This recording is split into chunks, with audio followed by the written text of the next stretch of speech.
അപ്പോൾ ഫ്രണ്ട്സ് താണ്ട നമ്മളിന്ന് കലത്തപ്പമാണ് ചാടോടെ കഴിക്കാൻ ഉണ്ടാക്കുന്നത്. നമ്മൾ കണ്ട് ഇത് ഇളക്കി കൊടുക്കുന്നുണ്ട്. ഇതിൻ്റെ ബാറ്ററാണ്. ഇത് അമ്മ ഇളക്കിക്കൊണ്ടിരിക്കുകയാണ്. പറഞ്ഞു തരുന്നില്ല. അപ്പോഴത്തേക്ക് അമ്മ എൻ്റെ കയ്യിലോട്ട് വന്നു. അങ്ങനെ ഞാനിത് ഇളക്കിക്കൊണ്ടിരിക്കുകയാണ്. അപ്പോഴത്തേക്ക് അമ്മ പോയി ചുമന്നുള്ളിയും തേങ്ങയും കൂടെ വറുത്ത് കൊടുക്കുന്നുണ്ട്. അല്ലെങ്കിൽ ഇത് നമ്മൾ ദണ്ട് ഇതിപ്പോൾ ഇളക്കിക്കൊണ്ടിരുന്നില്ലെങ്കിൽ അത് കട്ടി പിടിക്കും കേട്ടോ. നമ്മൾ നിർത്താതെ ഇളക്കിക്കൊണ്ടിരിക്കണം. നമ്മൾ കണ്ട ഞാൻ അപ്പോഴത്തേക്ക് ഞാൻ ഞാനൊരു തേങ്ങ എടുത്തങ്ങ് വിസ്കി അങ്ങ് തിന്നു.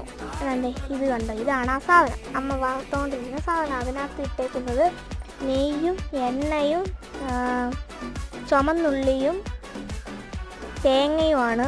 അതങ്ങനെ ഇട്ടിട്ട് ബാറ്ററാക്കി അതെടുത്ത് കുക്കറിലോട്ട് ഒഴിച്ച് കണ്ട് റെഡിയായി ഐറ്റം വെന്തിരിക്കുകയാണ്. ഞങ്ങൾ ഒരിക്കലും പ്രതീക്ഷിച്ചില്ല റെഡിയാവുമെന്ന്. ഫസ്റ്റ് ടൈം ഉണ്ടാക്കിയതാണ്. അങ്ങനെ ഞെരി പിരി മുറിച്ച് തിന്ന് സൂപ്പറായിരുന്നു. ടാറ്റാ.